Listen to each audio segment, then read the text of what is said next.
नमस्कार, आप देख रहे हैं हमारी खास पेशकश लोकतंत्र। आपके साथ मैं हूं घनश्याम उपाध्याय। राजनीति में दोस्ती स्थायी नहीं होती और वक्त के साथ समीकरण बदलते हैं, साथी सहयोगी सब बदलते हैं और सत्ता भी बदलती है। तमाम दलों की तरह अब आम आदमी पार्टी ने चुनावी अंगड़ाई ली है और उत्तराखंड समेत कई राज्यों में अपने पैर पसारने शुरू कर दिए हैं। पंजाब, गुजरात, गोवा, उत्तर प्रदेश में चुनावी दखल की तैयारी शुरू कर दी गई है। गोवा पर केजरीवाल ने कहा कि गोवा बदलाव चाहता है। विधायकों की खरीद फरोख्त करने वाली पार्टियां काफी हैं। वहीं उत्तर प्रदेश में आप सभी 403 सीटों पर चुनाव लड़ने की तैयारी में है। पंचायत चुनाव में बेहतर प्रदर्शन के बाद अब पार्टी बूथ लेवल पर मजबूती के लिए काम कर रही है। इससे समाजवादी पार्टी, कांग्रेस की परेशानियां बढ़ने की संभावना है, क्योंकि वोट तो कटेंगे ही। पार्टी ने दावा किया है कि गुजरात में आम आदमी पार्टी गुजरात में बीजेपी का विकल्प बनकर उभरेगी। सूरत के नगर निकाय चुनाव में आम आदमी पार्टी ने 27 सीटें जीती, जिसने पार्टी के आत्मविश्वास को बूस्ट किया। पंजाब में भी आप चुनावी सौगात देकर सक्रिय हो गई है। जाहिर है कि चुनाव सरगर्मी के इस दौर में जमीन पर चुनावी रिश्ते बदलेंगे और किसी की जमीन मजबूत होगी तो किसी की कमजोर होगी। इसी परिप्रेक्ष्य में चुनावी राज्यों में तमाम बड़े दलों की रणनीति को आज हम समझने की कोशिश करेंगे।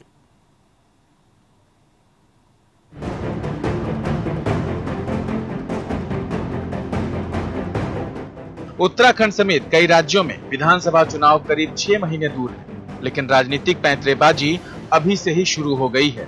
उत्तराखंड में आम आदमी पार्टी सभी 70 सीटों पर चुनाव लड़ने जा रही है। देवभूमि पहुंचे दिल्ली के मुख्यमंत्री और आम आदमी पार्टी के संयोजक अरविंद केजरीवाल ने अपने चिरपरिचित अंदाज में आपकी सरकार बनने के बाद देवभूमि के लोगों को हर महीने 300 यूनिट मुफ्त बिजली देने का वादा किया है। साथ में 24 घंटे बिजली मुहैया कराने और किसानों को मुफ्त बिजली के तोहफे की भी बात कही है। जैसे दिल्ली में करके दिखाया, वैसे ही उत्तराखंड के अंदर हमारी सरकार बनेगी। 300 यूनिट बिजली तक हर परिवार को मुफ्त बिजली दी जाएगी। वैसे केजरीवाल ने बीजेपी और कांग्रेस पर उत्तराखंड लूटने का भी आरोप लगाया। उधर दिल्ली केजरीवाल पर पूर्व सीएम हरीश रावत ने भी हमला बोला और कहा कि अगर उत्तराखंड का बजट भी दिल्ली के सालाना बजट के बराबर हो तो हम तो 400 यूनिट तक बिजली माफ कर देंगे। वहीं बीजेपी नेता अनिल बलूनी ने कहा कि केजरीवाल को पहले दिल्ली की जनता से किए गए वादों को पूरा करना चाहिए। अरविंद केजरीवाल जी, आज आप उत्तराखंड में आए हैं। मुझे लगता था कि उत्तराखंड में आके आप सच बोलेंगे, लेकिन आप दिल्ली में झूठ बोलते रहे, पूरे देश की जनता से झूठ बोलते रहे। तो मुझे लग रहा था देवभूमि में आके शायद आप सच बोल जाएं। देश के कई राज्यों की तरह कांग्रेस उत्तराखंड में भी गुटबाजी से जूझ रही है। उत्तराखंड कांग्रेस में फिलहाल 2 गुट हैं। एक पूर्व सीएम हरीश रावत का गुट और दूसरा प्रीतम सिंह गुट है। दोनों गुट चाहते हैं कि बड़ा पद उनके खेमे के नेता को ही मिले। यही कारण है कि आला कमान अब तक इस पर कोई अंतिम फैसला नहीं ले पाया है। अब पार्टी के भीतर चल रहे विद्रोह से जूझ रही कांग्रेस को बीजेपी ने खुद ही संजीवनी देने का काम कर दिया है। पंजाब में भी आम आदमी पार्टी आगामी विधानसभा चुनाव के लिए आंदोलनकारी किसान नेताओं में से सिख मुख्यमंत्री का चेहरा तलाश रही है। केजरीवाल के चंडीगढ़ दौरे के समय किए गए सिख मुख्यमंत्री संबंधी ऐलान के बाद सूबे के सियासी हलकों में कयास शुरू हो गए थे। वहीं माना जा रहा है कि किसान नेता भी चुनावी अखाड़े में कूद सकते हैं। हरियाणा के प्रमुख किसान नेता गुरनाम सिंह चढ़ूनी ने कहा कि पंजाब की राजनीति में किसानों को कदम रखना चाहिए। किसान आंदोलन के चलते पंजाब में बीजेपी के खिलाफ बना माहौल जग जाहिर हो चुका है। हिंसा भी हो रही है। ये भी बीजेपी के खिलाफ काम कर सकता है। वहीं आम आदमी पार्टी की नजर अब 2022 के गुजरात विधानसभा चुनाव पर भी है। आपने गुजरात के अखबारों में दिल्ली सरकार द्वारा किए जा रहे कामों को लेकर विज्ञापन दिए हैं। पार्टी गुजरात विधानसभा की सभी 182 सीटों पर चुनाव लड़ेगी। गुजरात में 2022 में विधानसभा चुनाव होना है। पिछले चुनाव में भारतीय जनता पार्टी ने बड़े ही मुश्किल से जीत दर्ज की थी और कांग्रेस ने उसे टक्कर दी थी। अब आम आदमी पार्टी की ओर से भी जोर आजमाइश की जा रही है। जाहिर है कि तमाम चुनावी राज्यों में आपकी एंट्री के बाद चुनावी तस्वीर और समीकरण भी बदलेंगे। Bureau report. और मेरे साथ बेहद खास मेहमानों का खास पैनल जुड़ रहा है चर्चा के लिए। मैं आपका परिचय करा दूं, मेरे साथ रमन मलिक जुड़ रहे हैं भारतीय जनता पार्टी से, मेरे साथ शकील अंसारी हैं कांग्रेस से, मेरे साथ जुड़ रहे हैं दीपक सिंगला साहब आम आदमी पार्टी से, साथ ही साथ राहुल लाल चर्चा का हिस्सा है, राजनीतिक विश्लेषक हैं। आप सभी का बहुत बहुत स्वागत। शुरुआत सबसे पहले दीपक सिंगला साहब आप ही से। दीपक जी, उत्तराखंड के परिप्रेक्ष्य में कितनी उम्मीदें आपको दिखाई देती हैं, क्योंकि वहां भी वादे किए जा रहे हैं?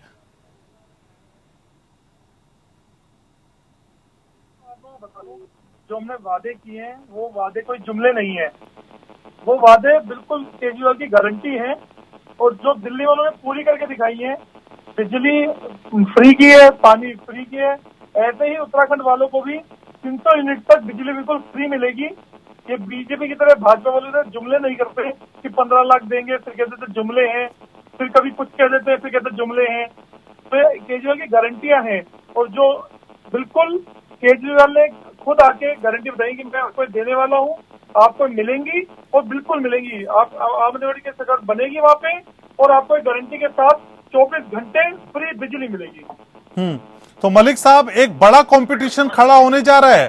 पहले पंजाब, गोवा, उत्तर प्रदेश और अब उत्तराखंड की भी बात करने लगी आम आदमी पार्टी। भाई कहीं की भी बात करें, उनका अधिकार है, क्यों नहीं करें। वो चाहे तो यूएस के भी प्रधानमंत्री बन जाएंगे, यूके के भी प्रधानमंत्री बन जाएंगे। उसमें मुश्किल तो आपके लिए हो जाएगी ना, वोट कट जाएंगे।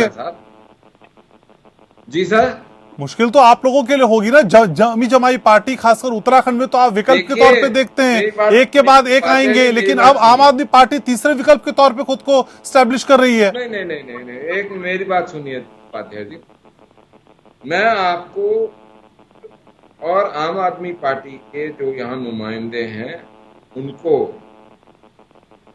यमुना के ऊपर, स्कूल के ऊपर, कॉलेज के ऊपर जिस पैसे में बोलेंगे उसका टेप का सुना देता हूँ, पूरा भाषण सुनाता हूँ उन्होंने क्या बोला। मैं अपने मित्र से ये बोलूंगा, सिंगला जी से, मेरे को कहीं एक जगह ये दिखा दो जहां मोदी ये बोला हो कि सबके अकाउंट में मैं 15-15 लाख रुपया डालूं।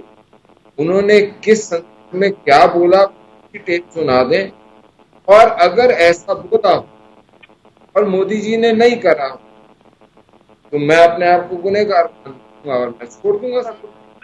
नहीं तो ये छोड़ दें। मैं इतनी बड़ी बात आपके चैनल पर कर रहा हूँ। अब बात आई है बार बार, दिल्ली में यमुना के किनारे बैठाऊंगा, यमुना के अंदर नहलवाऊंगा, यमुना को ये कर दूंगा, यमुना को वो कर दूंगा। आज तक कुछ नहीं हुआ। पानी का बंटाधार, बिजली का बंटाधार, स्कूल नया कोई बनाया नहीं, अस्पताल नए कोई बनाए नहीं, मोहल्ला क्लिनिक कहीं दिखता नहीं। पूरे कोविड के समय आपने देख लिया कैसे ब्लैक मार्केटिंग कर रहे थे इनके नेता। वो आप लोगों की सबकी एक मेहनत थी, जो पत्रकार थे उन्होंने सब करा है, सब कुछ दिखाया।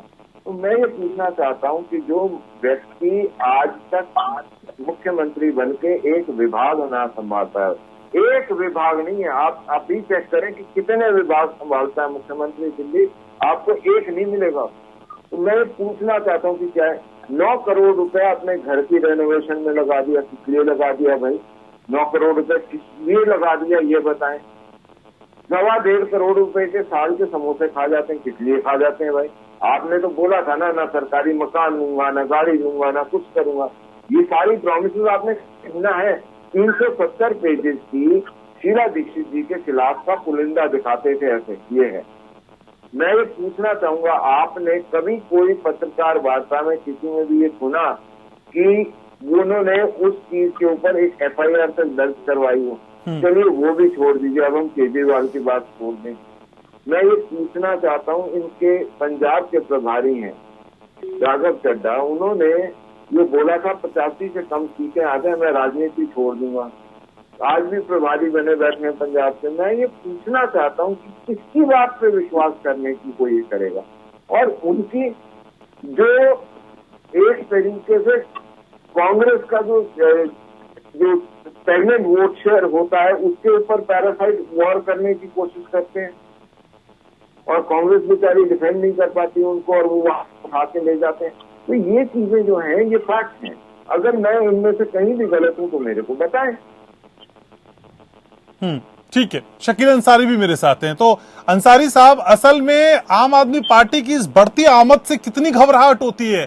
क्योंकि अगर ये तीसरे विकल्प के तौर पे खासकर उत्तराखंड की बात करूं, अगर खुद को स्थापित कर देती है तो फिर दिक्कतें बढ़ना लाजमी है, और बाकी प्रदेशों में तो आपको चैलेंज दे ही रही है। देखिए, कोई भी पॉलिटिकल पार्टी है वो अपने मैनिफेस्टो, अपने प्रोग्राम, अपनी एक्टिविटीज, अपनी सलाहियत के मुताबिक वो अपनी काम करती है, और उसको कहाँ लक्ष्य है, कहाँ कहाँ बनाना है, कहाँ लड़ना है, कहाँ नहीं लड़ना है, किस आइडियोलॉजी से जाना है, किस आइडियोलॉजी का सपोर्ट करना है, कहीं कहाँ अंडरग्राउंड हाथ मिलाना है, ये सब उनके सोच का सवाल है। अब जहां तक आप कांग्रेस की बात करते हैं, आपने बीजेपी को भी कहा कि उनसे घबराहट है और हमको भी कह रहे हैं घबराहट है। हमको लग रहा है उन्हीं को घबराहट है, हमें तो कोई घबराहट उनसे नहीं है कि उनसे कोई घबराहट होनी चाहिए। इसलिए कि एक बार वो पार्लियामेंट चुनाव लड़ चुके हैं कई राज्यों में, उसमें उनका अंजाम क्या हुआ है वो जानते हैं। आज वो कई राज्यों में बिना एस्टेब्लिशमेंट, बिना स्ट्रक्चर खड़ा किए, बिना काम किए, उस वक्त तो उनके पास एक तो नारा भी था, अब तो वो नारा भी नहीं है। दिल्ली की कोई परिस्थिति ऐसी नहीं उनकी अभी तक हो पाई है जिससे लगे कि दिल्ली में उनका कोई बहुत बड़ा वजूद है। ये बिजली और पानी ये सब नारे हैं, उससे कोई बहुत अंतर पड़ता नहीं है। जनता सिर्फ बिजली और पानी के सहारे किसी को सत्ता में नहीं लाती है। एक दूसरी बात ये, दिल्ली में रेवेन्यू कलेक्शन इतना है, पर दिल्ली में कैसे रिपीट कर जाते हैं? दिल्ली में क्यों आ जाते हैं? अगर बिजली पानी के जरिए ही नहीं आ सकते तो दिल्ली में क्यों आ जाते हैं फिर? दिल्ली में रेवेन्यू कलेक्शन इतना है स्टेट कैपिटल की वजह से और भी कई कारणों से, तो उससे वो बिजली माफ कर सकते हैं, हो सकता है पानी में कुछ सुविधाएं दे सकते हैं। और दिल्ली में रहने वाले लोग जानते हैं कि ये जो लिमिटेड है इससे कितने फायदे हैं, डेवलपमेंट भी तो है। आज कहीं रोड पे निकल जाइए, किसी जनता से पूछिए कि दिल्ली की तस्वीर किसने बदल दी, तो लोग कहेंगे शीला दीक्षित ने। कोई अरविंद केजरीवाल का तो नाम लेने वाला नहीं है, ये दूसरा टर्म उनका हो गया उसके बावजूद। तो सच्चाई ये है कि दिल्ली में कई परिस्थितियों से अंडरग्राउंड इनका हाथ कहाँ कहाँ मिला हुआ ये नहीं पता चलता है, किन परिस्थितियों से ये है। ठीक है, अब सवाल पैदा ये होता है कि किसी भी पॉलिटिकल पार्टी को हम नहीं मना कर सकते या उसको हम थ्रेट नहीं समझते हैं। उनको लड़ना चाहिए, अगर लड़ना है तो लड़े, कोई अच्छे से लड़े। अब अंडरग्राउंड किसी से हाथ मिला के लड़ना चाहते हैं तो वो भी करके देख लें, एक बार कर चुके भी हैं। ऐसा थोड़ी है कि बहुत मुश्किल काम है और इनके लड़ने से सारी पॉलिटिकल पार्टियां तबाह हो जाएंगी। आप ऐसा बता रहे, कुछ भी नहीं फर्क होने वाला है। मैंने तबाह होने की बात नहीं की सर, मैदान में अगर एक खिलाड़ी और आ जाएगा तो दिक्कतें होंगी ना। उत्तराखंड में तो आप विकल्प के तौर पे देखते हैं कि नहीं देखते हैं? एक बार कांग्रेस, एक बार बीजेपी, यही फॉर्मूला चलता है ना उत्तराखंड में तो आपका। फार्मूला की बात छोड़ दीजिए, जब मार्केट में एक दुकान खुलती है शूज की तो और एक जगह 2-3 दुकानें और खुल जाती हैं तो कोई कंपटीशन नहीं होता है। लोग कहता है कि चलो शू लेना है तो वहीं पर चले जाएंगे। पॉलिटिकल पार्टी है, वो काम करेंगे तो उनको होगा चैलेंज क्या है, वो खड़े ही नहीं हो सकते हैं। एक दिल्ली यूनियन टेरिटरी के सहारे 6 साल से ज्यादा उनका सरकार का पीरियड हो चुका, कोई ऐसा नहीं हुआ है, कोई प्लान नहीं ऐसा कि हिंदुस्तान भर नारे दे सकते हैं। नारे के लिए कोई को मुश्किल है, और कई पार्टियां हमेशा आती हैं और चली जाती हैं। जहां जहां ये कह रहे हैं ऐसी बात नहीं है कि सीधा बीजेपी और कांग्रेस है, कोई नया पार्टी है ही नहीं, कई बार आती है।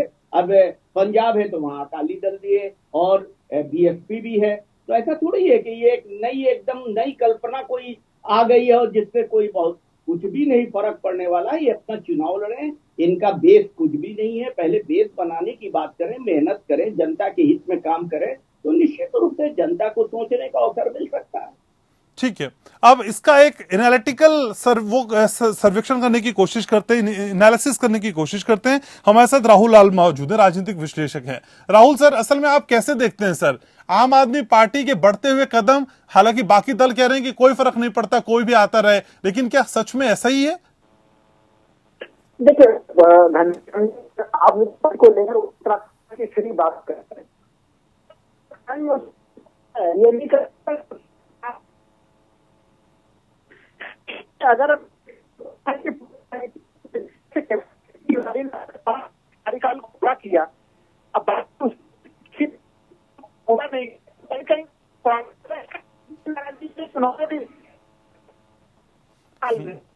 राहुल सर, आपकी आवाज ठीक से नहीं आ पा रही, दोबारा आपसे पैच करने की कोशिश करते हैं। और हमारे साथ सिंगला साहब मौजूद है, दीपक सिंगला, आम आदमी पार्टी से। दीपक जी, असल में बीजेपी ये भी समझाने की कोशिश कर रही है कि आप झूठ बोलने में बहुत एक्सपर्ट है, आप झूठ बहुत बोलते हैं और झूठ के नाते ही आप अपनी इस चुनावी दुकान को खोलने का प्रयास अलग अलग राज्यों में कर रहे हैं। सर, देवभूमि में आके भी झूठ बोलेंगे?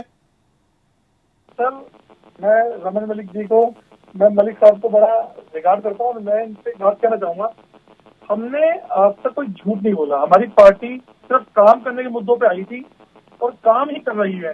पिछले 6 सालों में दिल्ली में आपने देखा होगा, 2015 में बोला कि आम आदमी पार्टी गलती से जीत गई, तुक्का लग गया।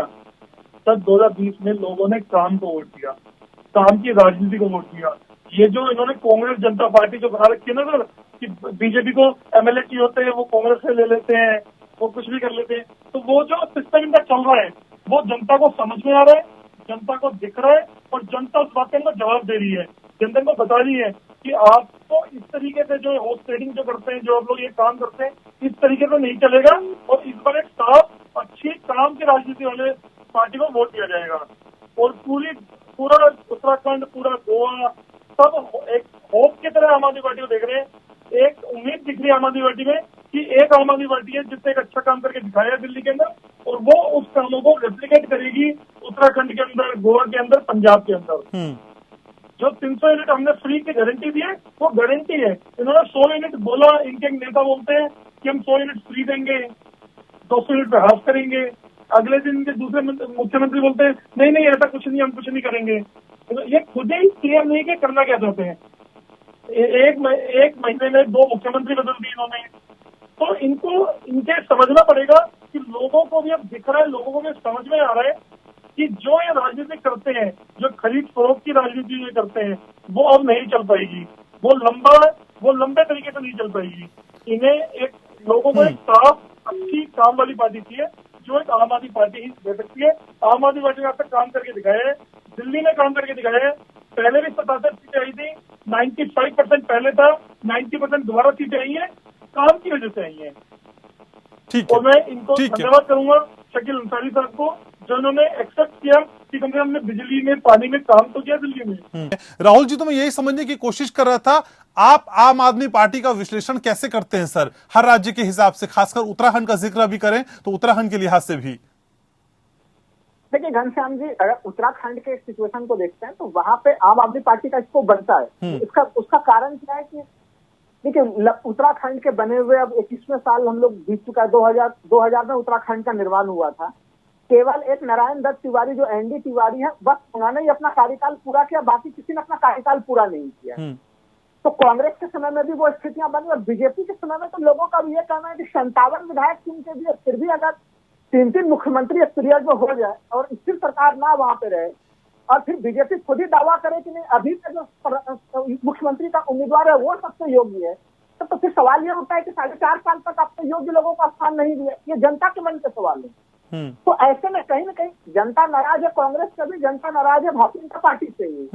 लेकिन अब देखिए, आम आदमी पार्टी के लिए जमीनी स्थिति उतनी आसान नहीं है, क्योंकि वो एक नई पार्टी है। जब तक वो किसी बड़े चेहरे को, चाहे वो जो लोग अगर भारतीय जनता पार्टी में असंतुष्ट है, उस तरह के बड़े चेहरे को जब तक वो अपने पार्टी में लेकर मुख्यमंत्री पद के रूप में उनके नाम को घोषित नहीं करेंगे, तब तक आम आदमी पार्टी के लिए भी रास्ता आसान नहीं है। तो आम आदमी पार्टी को कुछ विशिष्ट चेहरों को, जो उत्तराखंड की राजनीति में काफी पहचान रखते हैं, जिनके साथ लोग अपनी जन भावनाओं को जोड़ सकते हैं, अगर ऐसा कोई कदम भविष्य में उठाएगी, जो कि आम आदमी पार्टी की तरफ से लगातार दावे किए जा रहे हैं कि बहुत सारे असंतुष्ट बीजेपी के विधायक हैं संपर्क में, पता नहीं उन दावों में कितनी सच्चाई है, तभी कुछ आम आदमी पार्टी की स्थिति वहां पे बन सकेगी। वैसे स्थिति में लोग उसे एक विकल्प के रूप में देख सकते हैं।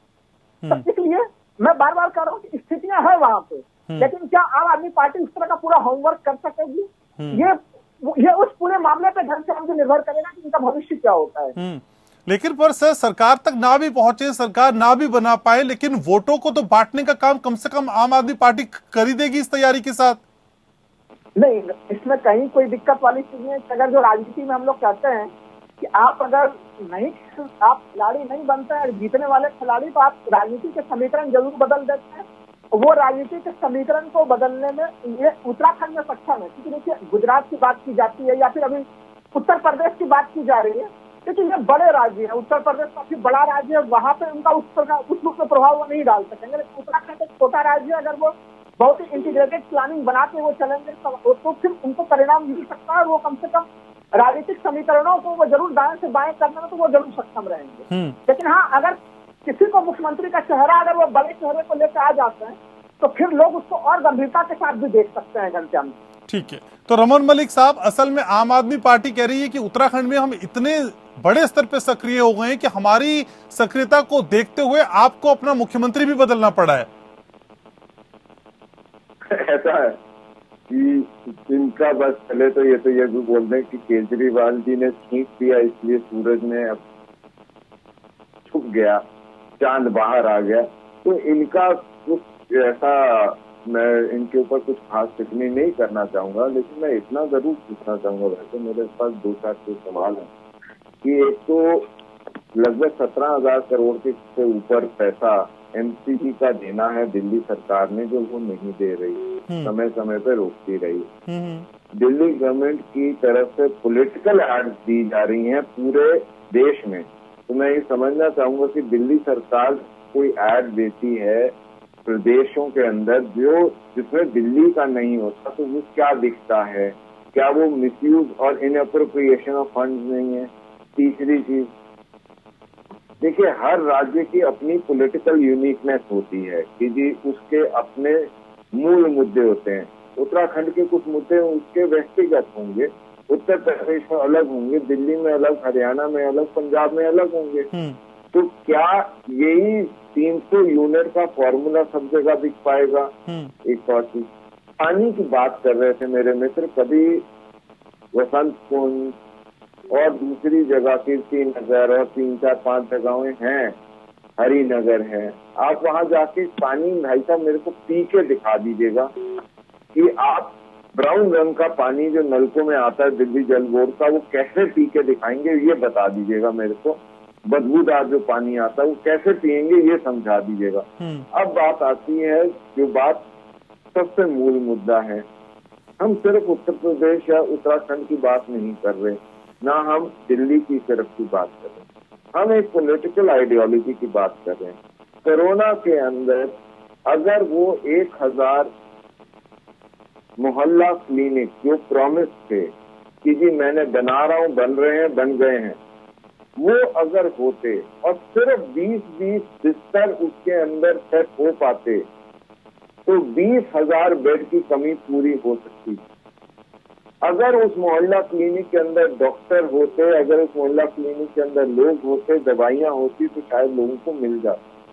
अगर उसके अंदर झाड़ फूक, झाड़ियां और वो ना हुई होती तो शायद लोग वहाँ उसमें बहुत सारी एनजीओ ने काम करा। अगर दिल्ली के मुख्यमंत्री अपने ऐशो आराम में ना लगे रहते और अपना वजन ना बढ़ाते रहते तो शायद कुछ काम हो जाता। लेकिन मैं आज ये बात समझना चाहता हूँ आपके माध्यम से और आपके पास एक प्रश्न छोड़ना चाहता हूँ उपाध्याय जी, कि ऐसा मुख्यमंत्री क्या करोगे जिसके पास एक विभाग भी ना हो, तो वो क्या काम करता होगा आप ये बताइए। क्या मुख्यमंत्री का काम पॉलिटिकल रैली करना है या आराम करना है? एक विभाग नहीं है मुख्यमंत्री के पास,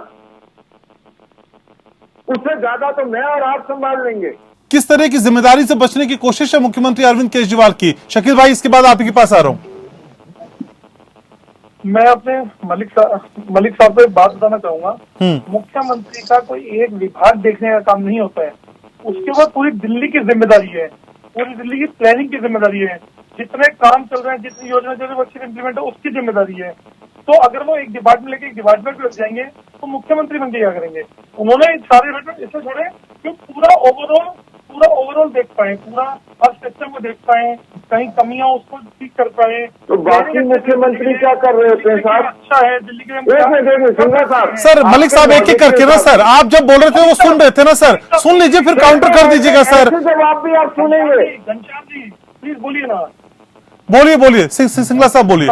सर एक सिस्टम होता है हमारी पार्टी का, एक ही है कि सिर्फ काम हो, हम काम करें, काम की राजनीति करें।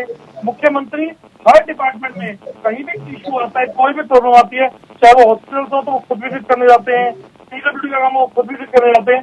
वो हर मंत्रालय को ओवरऑल से देखते हैं, ऊपर से देखते हैं, और सारे कामों की प्लानिंग अच्छे से हो, काम अच्छे से हो, सब कुछ अच्छे तरीके से हो, इम्प्लीमेंटेशन अच्छे तरीके से हो। जिम्मेदारी से बचते हैं क्या?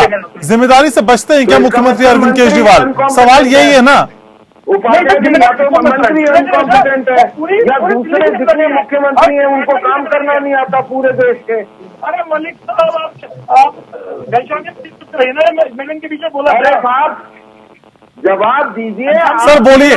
अरे रमन मलिक साहब, आप तो रोज डिबेट में बैठते हैं सर, एक एक करके बात कर लेते हैं सर, आप समझते ही हैं। एक एक करके बात कर लें, फिर आगे आप काउंटर कर लीजिएगा। शकील भाई भी मेरे पास हैं, ठीक है, बोलिए सिंगला साहब जल्दी से। सर एक डिपार्टमेंट लेके एक ही डिपार्टमेंट में काम करना है क्या? वो मुख्यमंत्री दिल्ली के हैं, उन्हें पूरे दिल्ली के लिए एक एक चीज प्लान करनी है, हर काम को प्लान करना है, हर काम को देखना है। उन्होंने तो मंत्रियों के बीच में सर्टिफिकेट बांट के और अपने पास नाच में रख के सारे कामों को देखने के लिए अपने पास टाइम बचा रखा है। सबको देखते हैं, कहीं भी कोई इशू आता है, कहीं भी प्रॉब्लम आती है, कोई डिपार्टमेंट को इशू होता है, हर चीज को देखते हैं। तो सारा काम वो 24 घंटे, एक मुख्यमंत्री ऐसा है जो 24 घंटे काम करता है, 24 घंटे लगा रहता है कि दिल्ली की जनता के लिए क्या अच्छा हो सकता है, क्या बेहतर हो सकता है। ठीक है, तो शकील भाई इस जद्दोजहद में, ठीक है, आ रहा हूं शकील भाई, इस जद्दोजहद में क्या समझ में आता है? क्योंकि उत्तराखंड के कॉन्टेक्स्ट में देखें, बाकी जगह देखें, आप तो अपने चीजों से बाहर नहीं आ पा रहे हैं, गुटबाजी से, खेमेबाजी से, अंतर विरोध से। सर उससे बाहर निकलेंगे कब, और फिर कब इस कंपटीशन में आके पार्टिसिपेट कर पाएंगे? क्योंकि ऐसा ना हो कि आपकी जगह से बहुत आगे निकल जाए आम आदमी पार्टी। ये सोच जो है जी हो सकती है, उसमें हम किसी के सोच पर तो रोक लगा नहीं सकते हैं, लेकिन सवाल पैदा होता है। अभी जो 2-3 बातें अभी सामने आई, कुछ मलिक साहब बोल रहे थे, इन्होंने कहा केजरीवाल साहब के विज्ञापन के कि पूरे देश में विज्ञापन करते हैं। एकदम सच कहा इन्होंने कि पूरे देश में ये विज्ञापन करते हैं, और विज्ञापन पर जितना खर्च आता है अगर देख लिया जाए तो उतने खर्च में बड़ी गरीबों की मदद हो सकती है, लेकिन विज्ञापन करना है। लेकिन मलिक साहब को जरा सा अपने तरफ भी देखना चाहिए कि कितने सरकार कितने परसेंट बढ़े हैं उनके विज्ञापन के खर्च में। पैसे से नहीं करते हैं।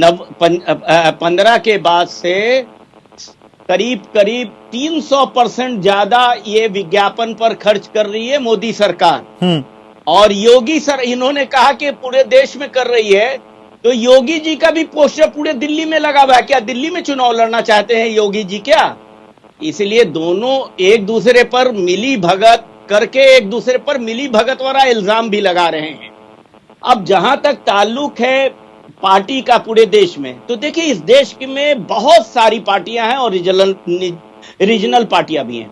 शिवसेना बहुत कोशिश की, बहुत बड़ी पार्टी थी, बहुत कोशिश की कि और जगह भी पैर जमा सके, कहीं जमा पाई ना जमा पाई।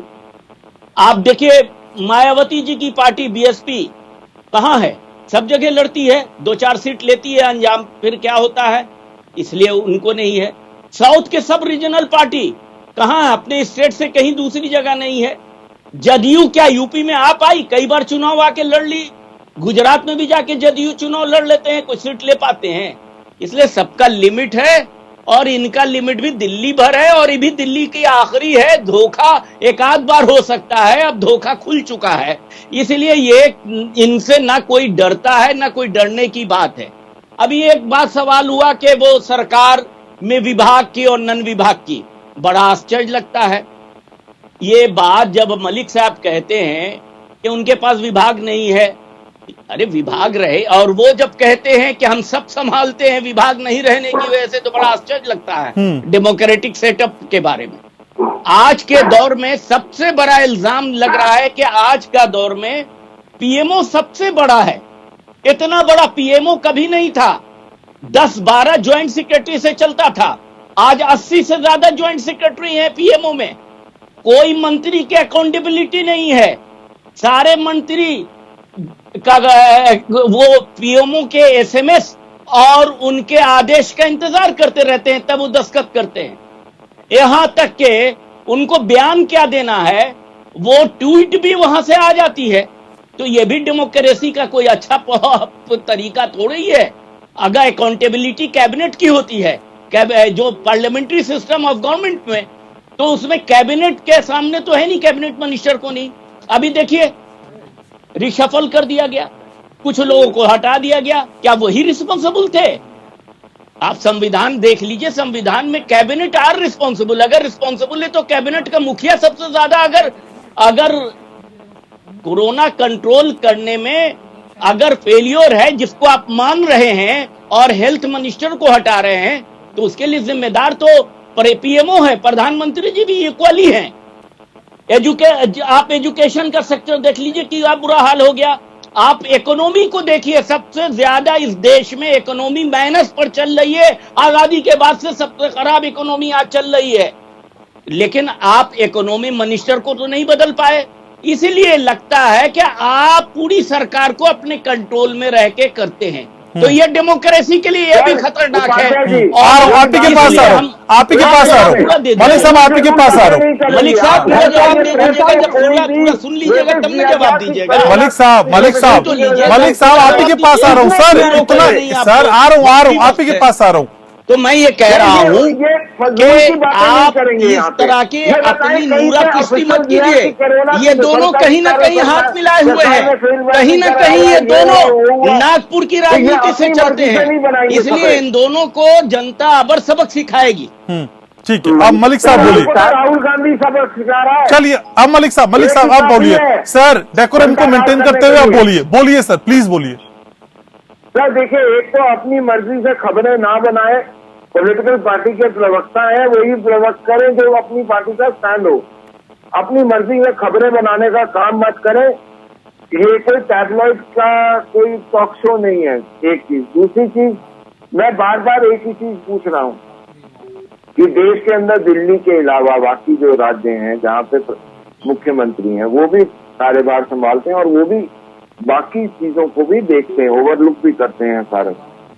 जैसे प्राइम मिनिस्टर, मिनिस्टरों की में प्राइम होता है, वैसे चीफ मिनिस्टर की काउंसिल में चीफ होता है, और वो मुख्यमंत्री बदलते रहते हैं। क्या अरविंद केजरीवाल के अलावा पूरे देश के जितने भी मुख्यमंत्री हैं, चाहे गहलोत साहब हैं, चाहे धर्मेंद्र सिंह हैं, चाहे आपका बघेल साहब हैं, या नीचे डीएमके वाले हैं या दूसरे हैं, ममता बनर्जी, वो सब बेवकूफ हैं, सिर्फ एक यही समझदार हैं। अरे मलिक साहब, आप वो सारे के सारे झूठ बोलते हैं क्या? सिंगला साहब, अभी आपने जो नियम बनाया आप उसी नियम को तोड़ रहे हैं सर। आप जब बोले तो सब चुप हो जाएं, लेकिन और कोई बोले तो आप बोलने लग जाएं। सर ऐसे नहीं चलता ना सर, अपनी बनाए नियम मत तोड़िए प्लीज सर, बोलने दीजिए, फिर मैं आपके पास आ जाता हूं। मलिक साहब प्लीज कंटिन्यू। जी, तो ये दो चीजें हो गई। अब तीसरी चीज हम बात करते हैं, लेट्स टॉक अबाउट जो प्रॉमिसेस कर रहे थे 2015 के इलेक्शन में, 14 के इलेक्शन में जो प्रॉमिसेस कर रहे थे उसका क्या फुलफिलमेंट हुई। लगभग इन्होंने 25 से 30-50 कॉलेजेस बनाने से शायद 50 कॉलेजेस में से कितने बन गए, 500 से ऊपर स्कूल बनाने से सर कितने बन गए, हॉस्पिटल बनाने से कितने बन गए। यहाँ तक कि स्वर्गवासी शीला दीक्षित जी ने, साहिब सिंह वर्मा जी ने जमीन ली थी, शीला दीक्षित जी ने उसका पूरा इंफ्रास्ट्रक्चर 1700 कुछ बेड के हॉस्पिटल का बनाया था। जब से ये सरकार में आए पिछले 6 साल से 6.5 साल से वो वैसे का वैसे खंडर हो रहा है, मशीन खंडर हो रही है, कुछ नहीं करा सर। उसके अलावा मैं बात करता हूँ एजुकेशन में, कितने टीचर हायर कर लिए सर। अगर नए स्कूल बनाए होंगे तो टीचर भी और चाहिए होंगे, अगर क्लासें बड़ी होंगी तो टीचर भी और चाहिए होंगे, तो कितने टीचर हायर कर लिए सर। कितना बच्चों की पढ़ाई के पास परसेंटेज में, मार्क्स में कितना फर्क आ गया सर, उसको स्कोर देते हैं एक बार सर। मैं ये पूछता हूँ कि एक भी नया इंफ्रास्ट्रक्चर जो पुराना ना हो, इनकी अपनी उपज क्या पैदा करा सर, वो भी छोड़ दीजिए। दिल्ली जल बोर्ड के अंदर लगातार हरियाणा 1090 क्यूसेक पानी जो है 1090 MGD पानी भेज रहा है। ये अब अपनी जो ऑक्सीजन की तरह, जैसे आपको याद था ना दिल्ली में ऑक्सीजन की जब किल्लत हुई तो हाईकोर्ट ने जब बोला ऑडिट करेंगे तो एक दिन में खत्म होगी। ये पानी की किल्लत बार बार बता रहे हैं। अब मैं पूछना चाहूंगा, लेकिन जवाब इस पे भी देना होगा साहब। जब बिजली का बिल आता है महीने के आखिर में और उसमें 2 सिफर बने होते हैं तो बहुत राहत मिलती है, और ये राहत दिल्ली वालों से पूछिए जरा। राहुल सर, असल में बिजली का बिल ना आना, पानी फ्री मिल जाना, इस तरह की जो फ्री वाली चीजें होती हैं सर, वोटर्स के मन मस्तिष्क पे कितना असर डालती हैं? क्या वाकई ये रामबाण है? देखिए, इस समय जिस तरह से महंगाई काफी ज्यादा, घनश्याम जी, काफी ऊपर जा रही है। आज भी हम लोग देख रहे हैं कि जो आरबीआई ने महंगाई को लेकर जो आंकड़े जारी किए हैं कि वो खुदरा महंगाई दर अभी भी 6.26 है, जो जुलाई का आज जारी किया गया है, जबकि खुद आरबीआई मानती है कि महंगाई दर 6% से ऊपर नहीं होना चाहिए। तो देखिए, जब आप डीजल पेट्रोल के मूल्य लगातार बढ़ा रहे हैं, आवाज नहीं आ रही थी राहुल जी की। ठीक करवा रहा हूँ सर, आ जाएगी आवाज। अब आवाज आ रही है? हाँ, ठीक कर दीजिए प्लीज इनकी आवाज, अब आ जाएगी मलिक साहब को। बोलिए, आप बोलिए, अपनी बात पूरी करिए राहुल जी। हाँ, मैं कह रहा हूँ कि देखिए, सबसे बड़ी जो चीज है इसमें, जिस तरह से महंगाई की समस्या काफी ज्यादा बढ़ रही है, वैसे फ्री की चीजों लोगों को ज्यादा आकर्षित कर रही है।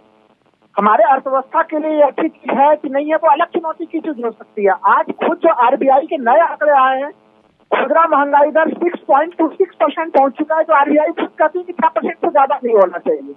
तो ऐसे में बिजली के बिल कम होना या फिर पानी के बिल कम होना वो लोगों को आकर्षित करता है।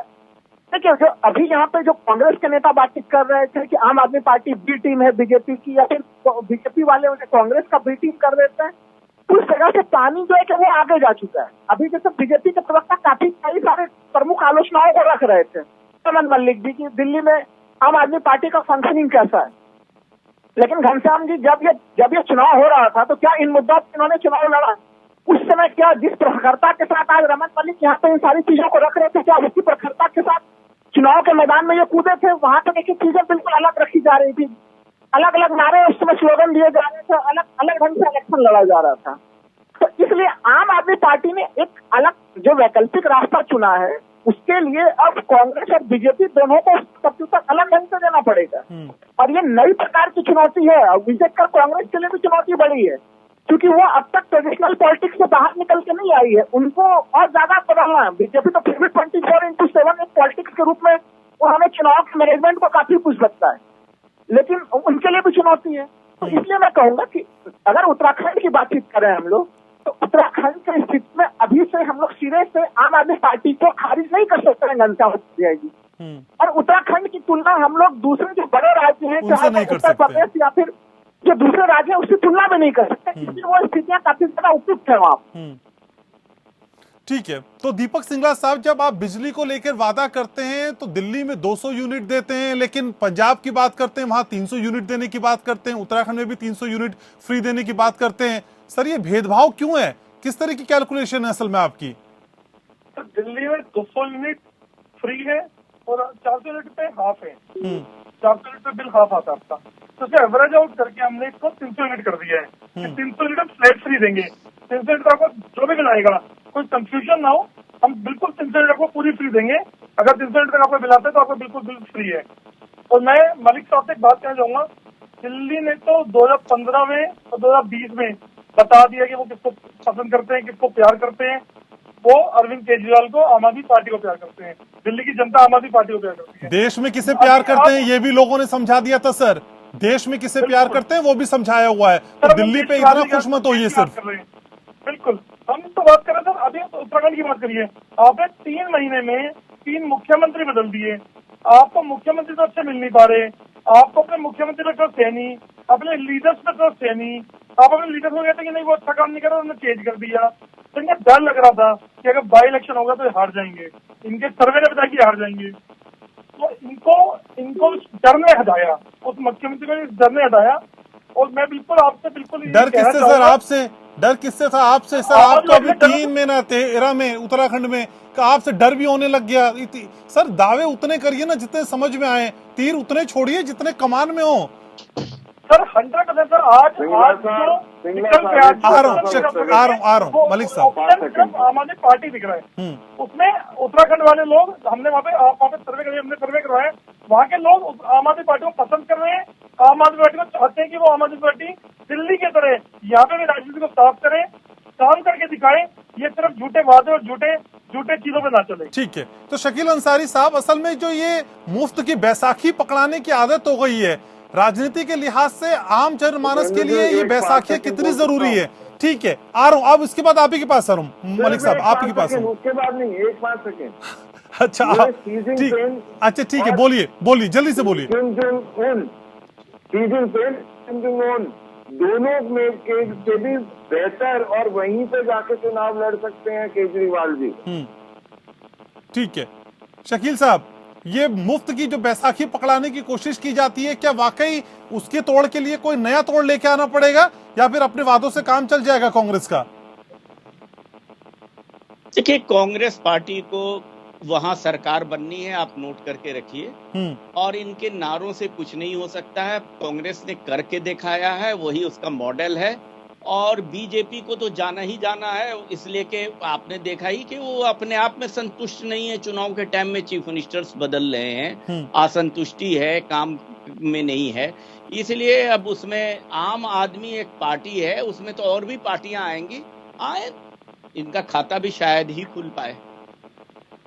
ठीक है, तो मलिक साहब, जिस तरह की जद्दोजहद चारों तरफ से की जा रही है और बीजेपी को भी कई सवालों के जवाब देने, खासकर उत्तराखंड में ही, तो आपको क्या लगता है, क्या एंटी इनकम्बेंसी का होना, कांग्रेस का सामने होना, फिर आम आदमी पार्टी का भी आना, ये चौतरफा हमला झेल पाएंगे?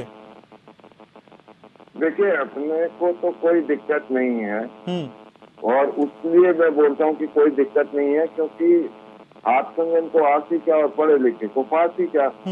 अगर हमने काम अच्छा नहीं करा है तो हमारी सरकार नहीं आएगी, और अगर हमने काम ठीक करा है तो ये सारे मिल जाए फिर भी आएगी। और जहाँ तक कोई मित्र पहले बात कर रहे थे कि खेला हो गया पर दिखा दिया जनता ने क्या है, तो मैं ये याद करा दूं कि 3 दिन की सीटें थी, वो 73-77 पे पहुंच गए, लेकिन जिन्होंने 30 साल सरकार चलाई थी वहाँ, वो शून्य पे हैं। तो ये जो जब तर्क देते हैं उसके संदर्भ को भी रखें और उसके जवाब को भी सोच के जवाब दिया करें। ठीक है, तो इस तरह की कोशिशों से सिर्फ कुछ नहीं होगा, धरातल पे उतरना होगा और काम करना होगा। आप सभी का बहुत बहुत शुक्रिया, आप लोगों ने समय निकाला, चर्चा में जुड़े, अपनी राय रखी, बहुत शुक्रिया आप सभी का। तो आम आदमी पार्टी लगातार आगे बढ़ने की बात कर रही है, कई प्रदेशों में चुनौती के तौर पे वहां के सत्तारूढ़ दलों के सामने दिखाई भी देती है, लेकिन पॉलिटिकल जो एनालिसिस्ट हैं वो यही कह रहे हैं कि उत्तराखंड जैसे छोटे राज्यों में तो एक चुनौती हो सकती है, लेकिन बड़े राज्यों में चुनौती के तौर पे आम आदमी पार्टी को खुद को पेश करने के लिए एक बड़ा टास्क है, जिसको पार करना भी एक बड़ी चुनौती खुद आम आदमी पार्टी के लिए है। तो लोकतंत्र में आज के लिए बस इतना ही।